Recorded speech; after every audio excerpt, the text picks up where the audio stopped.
Hello everyone. Tonight we are going to travel through a curious and perhaps somewhat forgotten aspect of the medieval imagination, love spells. As you settle in there, perhaps already lying down, perhaps just looking for a quiet story to lull your mind, think about how strange and fascinating this human desire to win the affection of another is. Today, we swipe our fingers on a screen and select red hearts, swipe right or left. But Imagine a time when there were no screens. no electricity, just the flickering glow of candles and the distant sound of a night bell. Love was still as uncertain as it is today. The waits were long, the words hard to say, and when all else failed, there remained a handful of herbs, a whisper at midnight, a spell woven with hope. Why did people believe this? Perhaps because, just as now, the heart has never been easy to understand, and in times when the invisible shaped life, even a turnip seemed capable of igniting a passion. So before you get comfortable, take a moment to like the video and subscribe, but only if you really like what I do here. And if you want, tell me in the comments where you are watching from. And what time it is there. Now, turn off the lights. Or leave just a soft lamp on. Maybe turn on a diffuser with a calming scent. And imagine, you're in a small medieval village. The air smells of burning wood, and someone, not far away, is preparing a love spell. Forgotten love spells. What a bunch of herbs could promise, and rarely deliver. Imagine a world where science as we know it did not exist. Where answers were sought in the sky, in the roots of the earth, and in words whispered in secret. It was thus, under low wooden ceilings, that women and sometimes men gathered dried herbs, wool threads, bone fragments and seeds stored in small leather bags. There, amidst the crackling sound of the fire, love spells were born. A handful of rue to ward off rivals, marjoram leaves to attract attention, a little honey to sweeten the temperament of your loved one, and, of course, a personal touch, sometimes a strand of hair, sometimes something much less presentable. Among these rituals, one of the most unusual was that in a potion. Yes, a simple turnip, slowly cooked in wine, mixed with rose petals and a pinch of nutmeg. It was said that when served discreetly to the desired person, this humble dish could awaken ardent love. Of course, the reality was a little different. Few passions were born from a plate of lukewarm turnips, and often the most immediate result was a mild stomach discomfort. There was also the ritual of sweetie sock. Perhaps one of the most embarrassing moments in medieval romance. The spell required wearing a sock for 3 nights and then hiding it under the pillow of the loved one. If this did not cause immediate repulsion, it was said that the bond would be created. But what about when it didn't work? Well, the answer was always in time. If it doesn't work, said the village witch, try tomorrow. Or at the next full moon. After all, love, like magic, loves a bit of mystery and delay. And when I think about it, I can't help but smile.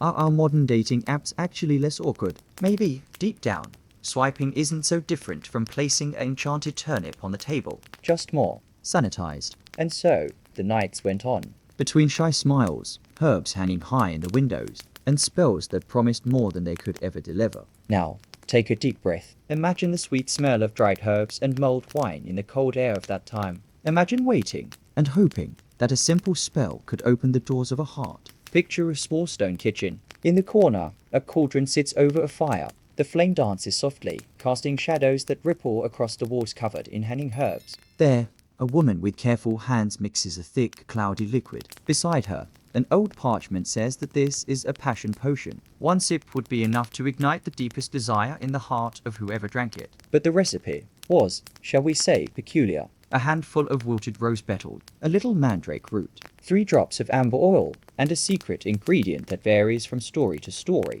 often something you'd rather not know. The scent that spread, a mix of stale flowers, damp earth, and a hint of mold. Not exactly the scent of romance, but troubled hearts cared little for taste when hope was high. Ceremonies were almost always held by candlelight. An intimate moment, full of expectation.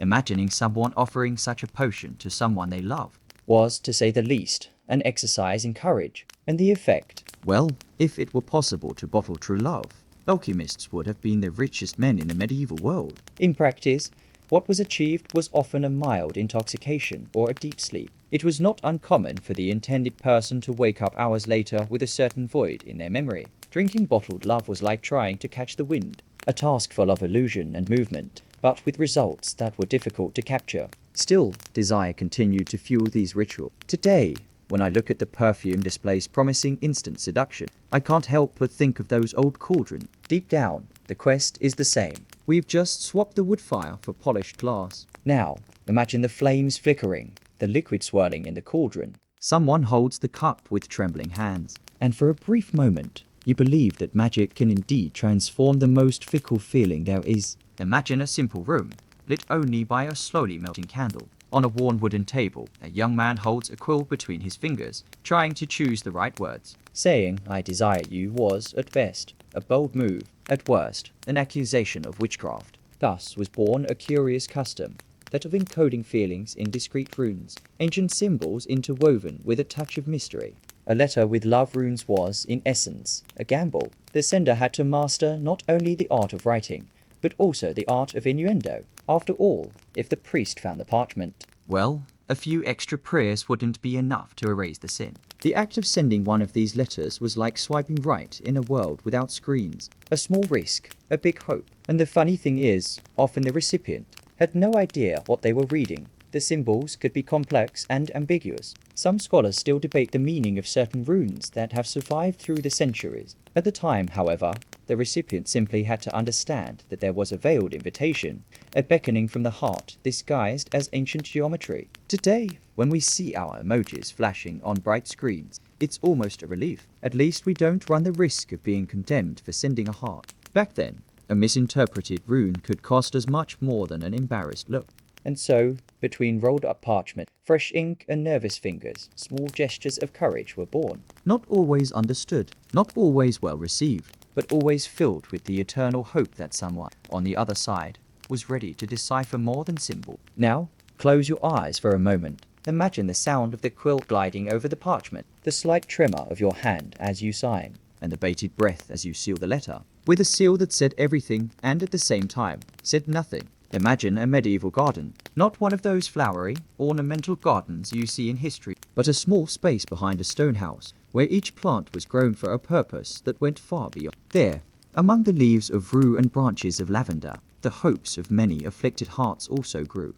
It was said that certain herbs, picked at the right time and combined with the right words, could attract love or ward off unwanted rivals. Basil was a favorite. Legend has it that a single leaf, rubbed discreetly on the skin, could make someone irresistible. The side effects, well, a slight itch or a somewhat earthy aroma, small sacrifices in the name of passion. The rituals were simple, but they required patience. In the soft light of dusk, it was common to see someone walking among the plants, picking rosemary with almost ceremonial gestures. Then came the essential part, whispering the incantation. The tone of voice was important, as was the intention. But since no one knew exactly how the magic worked, each person did it in their own way. Today's science, of course, does not endorse such practices. But back then, a touch of superstition was often the only solace in the face of love's uncertainty. And let's be honest, how much modern love advice would stand up to rigorous scientific scrutiny? Mothers-in-law, for example, were big proponents of these methods. A sprig of rue on the doorstep, a sachet of lavender under the daughter's pillow, and the right suitor would appear. Eventually, maybe, love in these gardens sprouted with the same fragility as herbs. Sometimes it bloomed, sometimes it withered without warning, but it always left a scent in the air. Now, take a deep breath. Imagine the scent of freshly picked leaves, the distant sound of a bell at dusk, and someone there, quietly, putting a little more hope into a handful of herbs. Now imagine a night without electricity, without the constant noise of cities, a deep sky, dotted with stars, and the cold air sliding through the narrow streets of a sleepy medieval village. On one of these streets, a figure moves silently. On his face, a mixture of hope and nervousness. In his hands, a small amulet, and on his lips, words that were not meant to be heard by others. This is how the so-called whispers in the wind were born. Spells spoken at midnight, when the world seemed suspended and the boundaries between the real and the invisible became more malleable. Why did talking to the wind seem like a good idea? Perhaps because, in times of uncertainty, any invisible ear was better than the silence of solitude. The wind, after all, could carry the words to the loved one. Or so they believed. Whispering techniques were passed down by word of mouth, with a touch of mystery. Some said you had to speak facing north. Others recommended blowing lightly between each sentence, as if the words would float better. The more unlikely, the more interesting. The results? Well, the wind is a notoriously fickle messenger. Sometimes it carried the whispers far away. Other times it returned them straight to the sender, accompanied by a slight sense of ridicule. Long-distance love. Literally.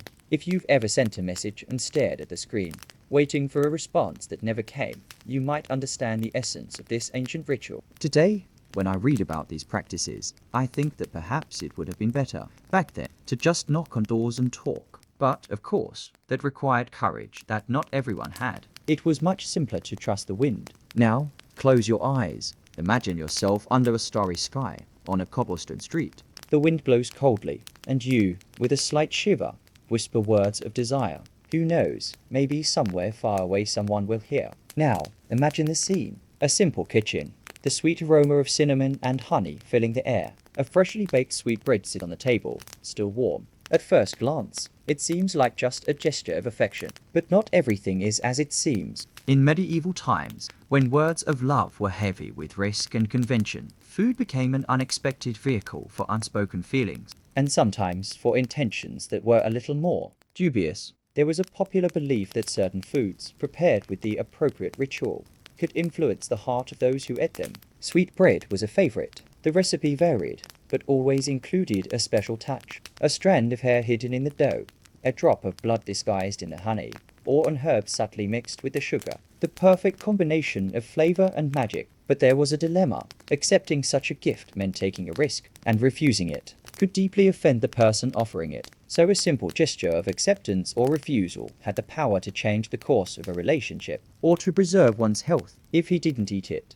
Well, more for whoever prepared it. The spell, in the end, served as both an attempt at conquest and a little culinary revenge. And herein lies the curious metaphor. Love, like a sweet spiced with a touch of fear. Each bite carried not only flavor, but also a slight tremor of uncertainty. Today, when someone prepares a romantic dinner and says with a smile, "Try it, I made it especially for you," we rarely think about curses hidden among the ingredients. But perhaps we should remember that this practice has very ancient roots. Now, take a deep breath. Imagine the warmth of the kitchen, the sweet aroma spreading in the air, and a pair of eyes watching discreetly, eagerly awaiting the first bite. Imagine a small room with stone walls and narrow windows. There, among wooden chests and carefully folded fabrics, rituals took place that would never be discussed in public. At a time when words of love were whispered and gestures were codified, garments took on an unexpected role.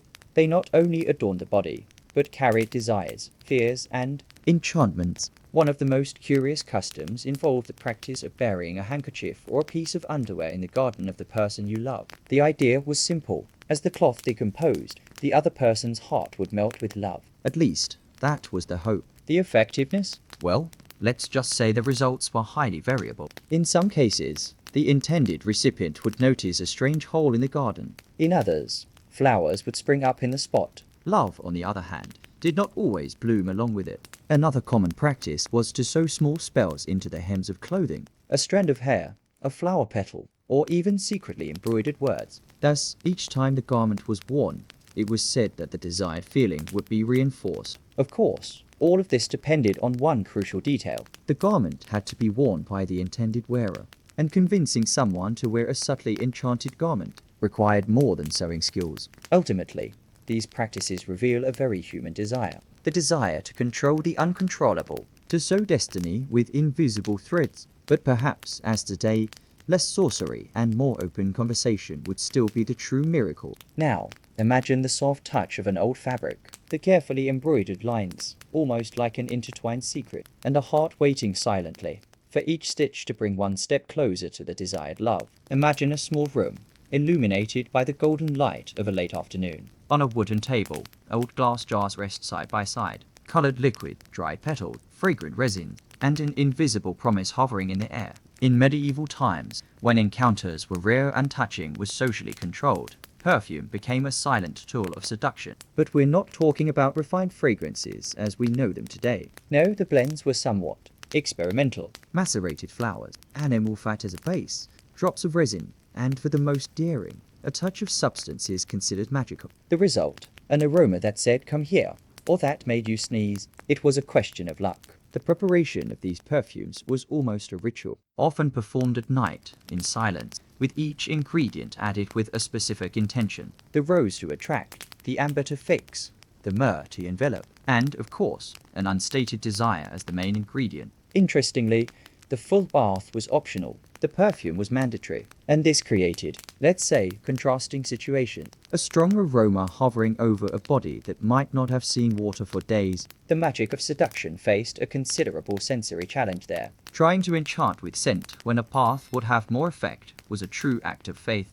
But hope is persistent. And each prepared bottle carried dreams greater than its contents allowed. Today, when we walk through stores full of perfumes promising instant passion, it is interesting to remember that this practice is not new. We have simply polished the bottle and refined the formula. The desire. That remains the same. Now, breathe in slowly. Imagine the thick aroma of a medieval perfume, the sound of the glass rolling on the wood, and someone in a corner spraying a little more, in the hope that a simple scent might open the doors of the heart. Now imagine the night sky. Dark, deep, dotted with stars. And there, silent and imposing, the moon. In the Middle Ages, it was not just a celestial body. It was a counselor, a guide, almost an invisible confidant in matters of the heart. It was believed that the phases of the moon directly influenced human emotions, and so planning a date, a secret note, or even a long look was something carefully aligned with the lunar calendar. The new moon was for beginnings. The waxing moon was for nurturing feelings.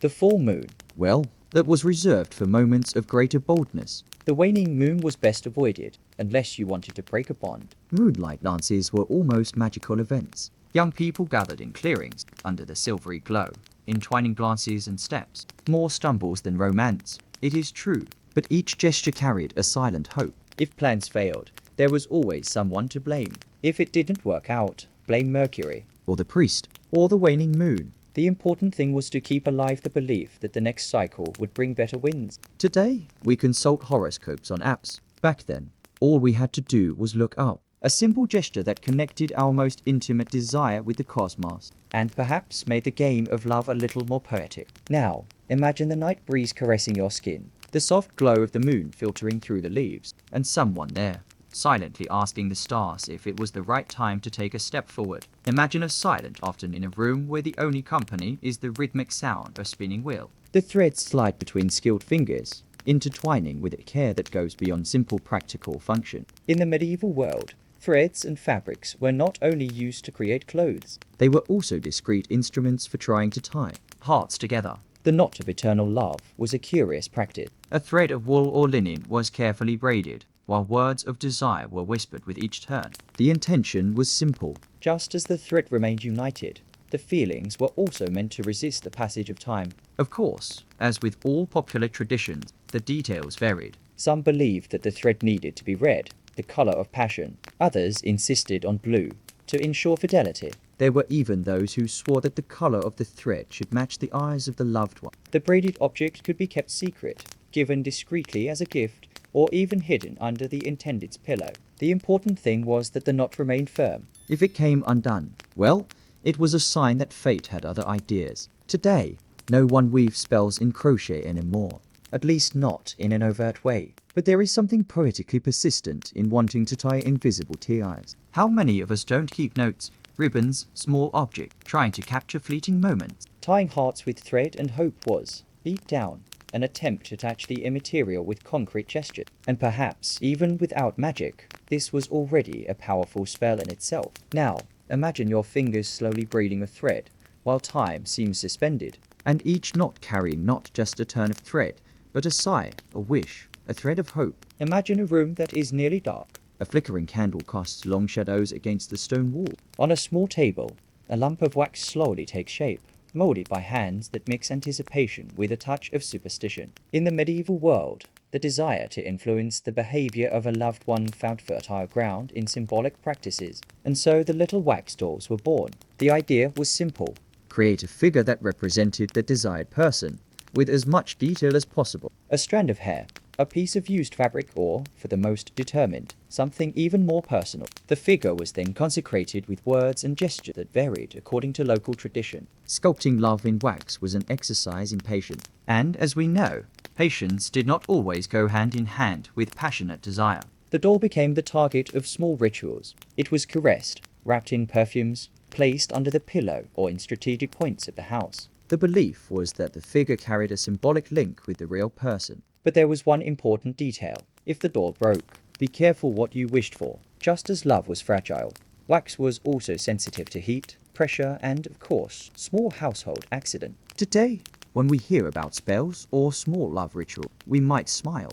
But there is something deeply human in this desire to transform feelings into objects that can be touched. Now, imagine the subtle sound of the knife carving the wax, the concentration on the face of the person shaping each detail, and the silent thought, will the magic work this time? Now imagine a cold night, the warm interior of a small wooden tavern. The smell of beer and smoke from the fireplace mixes with the murmur of voices. In the corner, a musician strums a lute with one strings. In a time without personalized playlists or recorded serenades, ballads sung live were one of the few public ways to express feeling. And, as expected, they also became a kind of romantic spell. The love songs ranged from the melancholic to the downright exaggerated. Lyrics that promised eternal devotion or lamented impossible loves were sung in voices that were sometimes emotional, sometimes intoxicating. the art of singing, or, in certain cases, shouting out feelings had a curious effect. Even if the object of affection was not present, the ritual of putting emotion into words and melody worked as a small relief for restless hearts. If it didn't win anyone over that night,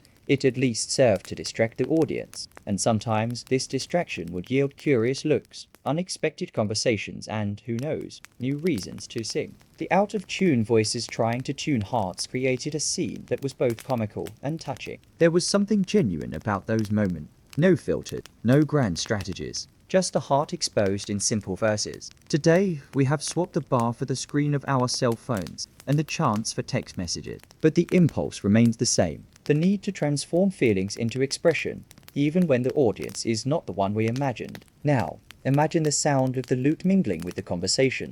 A voice, perhaps a little shaky from the wine, intones ancient verses.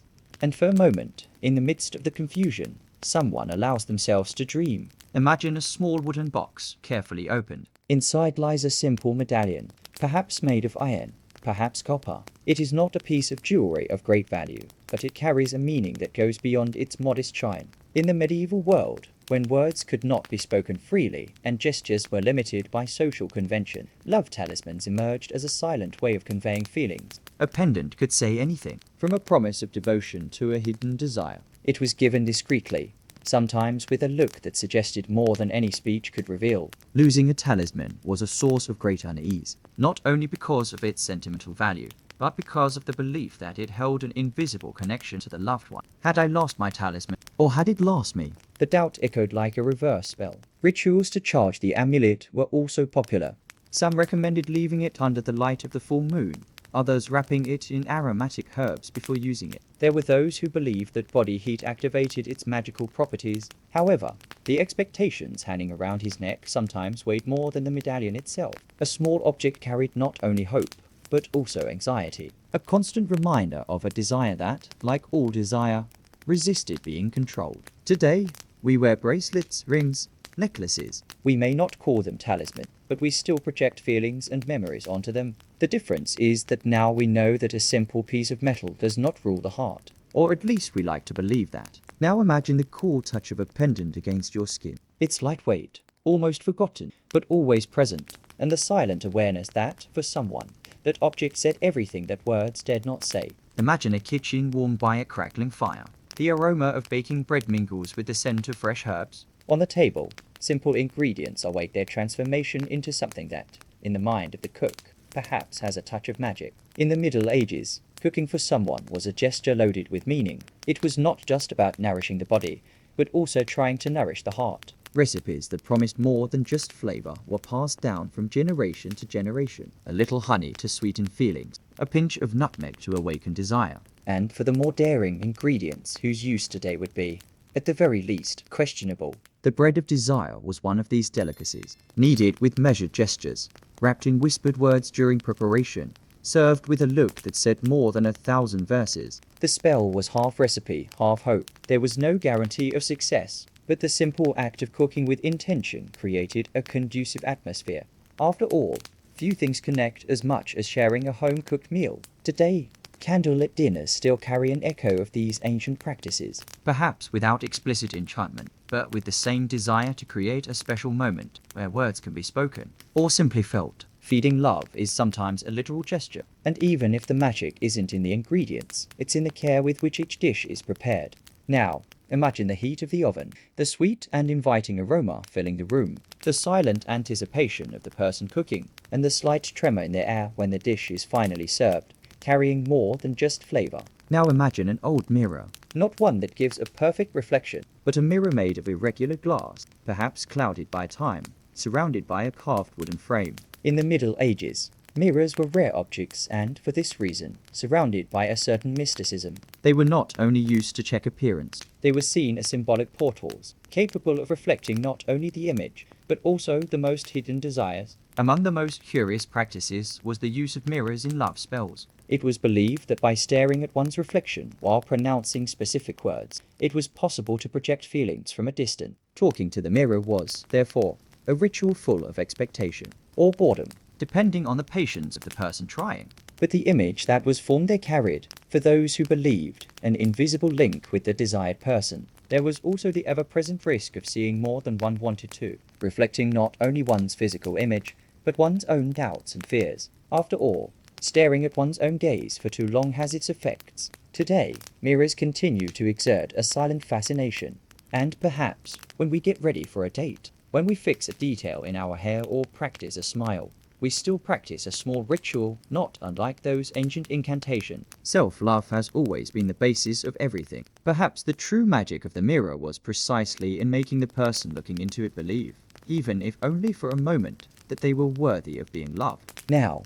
imagine the soft glow of an antique mirror, the flickering reflection in the candlelight, and someone, in a moment of quiet hope, whispering words that echoed back only to themselves. Now imagine an ancient trunk, hidden beneath the creaking floorboards. Inside, wrapped in a piece of aged cloth, lies a small book with a worn leather cover. The pages, yellowed with age, hold words written with a trembling hand and an anxious heart. In the Middle Ages, feelings did not always find space to be expressed out loud. Thus, certain creative hearts sought shelter in the pages of small, secret manuscripts. The Book of Love Promises was one such artifact, copied in secret, passed down through generations. It contained verses, gentle incantations, and advice on how to win, keep, or forget a love. What could we read on these pages? Some enchanting formulas, lists of herbs with their desired effect, adapted prayers, and many, many stories invented in the meantime. It didn't always work, but it made for good stories. It was common that, upon receiving such a book, the new guardian would add their own experiences, creating an intimate mosaic of desires and disappointments, a small mirror of the eternal game of human love. The pages of the heart were never so literal. Each page was an attempt to understand the most fickle feeling of all, and deep down, to feel that, at least there, the chaos of affections could be organized in words. Today, we exchange books for digital messages, advice from generations for online articles. But the need to record what we feel, to try to give form to what pulses within us, remains the same. Now, imagine your fingers slowly leafing through these yellowed pages, the smell of old paper mixed with the soft perfume of dried flowers. And the hope whispered in each line, like a discreet spell that crosses time. Now imagine a stone patio, illuminated by a shy morning light. Among clay pots and hanging herbs, a small cat with dark fur stretches lazily. Little does he know that, in the eyes of some people, he is an essential part of a love ritual. In the Middle Ages, the relationship between humans and animals was permeated by beliefs and superstitions, and when it came to love, the presence of certain animals was seen as a necessary ingredient. Or a sign to be interpreted. Cats, in particular, were ambiguous figures. Symbols of mystery and independence, they were often associated with enchantments. It was said that including a cat in a conquest ritual would help attract difficult loves. After all, who better than a cat to teach the art of subtle seduction? Frogs, on the other hand, had a less glamorous role. They were used in more daring spells, often designed to break resistance or provoke mood swings. Today, such practices would be sued. At the time, they were seen as a desperate attempt to bend fate. But there was one detail that the wisest people knew. If the cat runs away during the ritual, accept the sign of fate. Forcing what should be free rarely brings good results. And in this, perhaps, the ancients were more right than they imagined. Respecting feline signals is always wise, and in the game of love, recognizing when it's time to let go of the bond is a lesson that has spanned centuries. Now, imagine the soft purring of a cat in a corner, its eyes half closed, watching silently, and someone, somewhere between hope and superstition, trying to decipher what that serene gaze could be trying to say. Now imagine a deep night. The fire in the fireplace slowly dies. The room is plunged into silence. And in a corner of the bed, someone closes their eyes with a clear desire in their heart to dream about their loved one. In the Middle Ages, dreams were seen as portals, not just a private territory of the mind, but a space where one's deepest desires could manifest themselves and perhaps influence reality upon waking. Techniques for dreaming about someone were popular. Some recommended sleeping with an object of the desired person under the pillow. Others called for reciting specific phrases before falling asleep, almost like little dream spells. There was also the nighttime spell diet. Certain foods were avoided, while others were encouraged. Interestingly, cheese appeared frequently on both lists. Beware of cheese, some said. It brings confusing dreams. But for others, it was precisely the confusion that allowed the doors of the subconscious to be opened. If you dreamed, you're already halfway there. Maybe, after all, the line between a heart's desire and a trick of the mind is thin when our eyes are closed. Love as a dream that refuses to wake up is an image that has spanned centuries. And even today, who has never woken up with the strange feeling that a dream was more real than waking life could explain? Now, imagine the darkened room, the soft rustling of the covers, a fixed thought before falling asleep, and the silent hope that, upon crossing the threshold of sleep, a desired encounter may, at least for one night, happen. Now imagine a small box, kept at the bottom of a trunk. Inside, wrapped in a piece of soft fabric, lies a strand of hair, carefully rolled up. A gesture that, to today's eyes, may seem strange, but which, for centuries, carried a deep meaning. Keeping an object from a loved one was a common practice in the Middle Ages. A strand of hair, a piece of fabric, a small button, anything that had been in contact with the desired person came to be seen as a magical and emotional link. The dangers of carrying secrets in one's pocket were many. If someone found such objects, the consequences ranged from embarrassment to accusations of shady practices. But for those who kept them, that small artifact was a silent amulet, a personal spell, portable love. Not always discreet. After all, it was not uncommon for the amulet to escape from its hiding place at the least opportune moment, which led to quick and almost always unconvincing explanation. The belief was simple.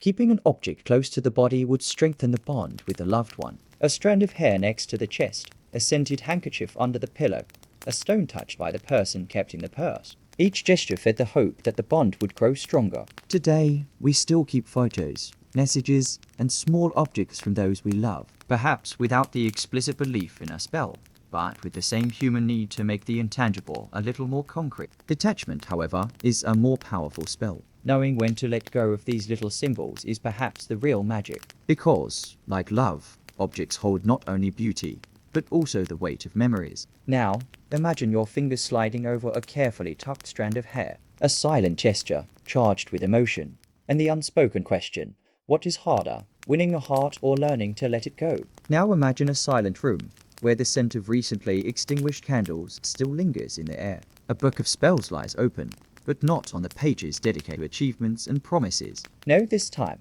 the search is different. Among the lesser discussed but deeply human practices were the so-called quitting spell. When accepting that the spell didn't work was the best course of action, rituals emerged that aimed not at conquering, but at letting go. Rituals to unglove. A concept ahead of its time. Instead of persisting in a desire that seemed impossible, some traditions taught symbolic ways to free the loved one and oneself. One of the best known methods involved carefully untying the knots and ties created during previous rituals. Each untied thread represented a step in the process of releasing the emotional bond. Another ritual called for writing the person's name on a piece of parchment and with calm and sincere words, thanking them for what was, and then burning the paper, letting the smoke carry away the trapped feeling. Back to the medieval market, with more wisdom. This is how many described this process, not as a failure, but as a learning experience, a way of respecting one's own heart, allowing it to renew itself. Untying knots is as important as creating them, a lesson that, curiously, remains relevant today.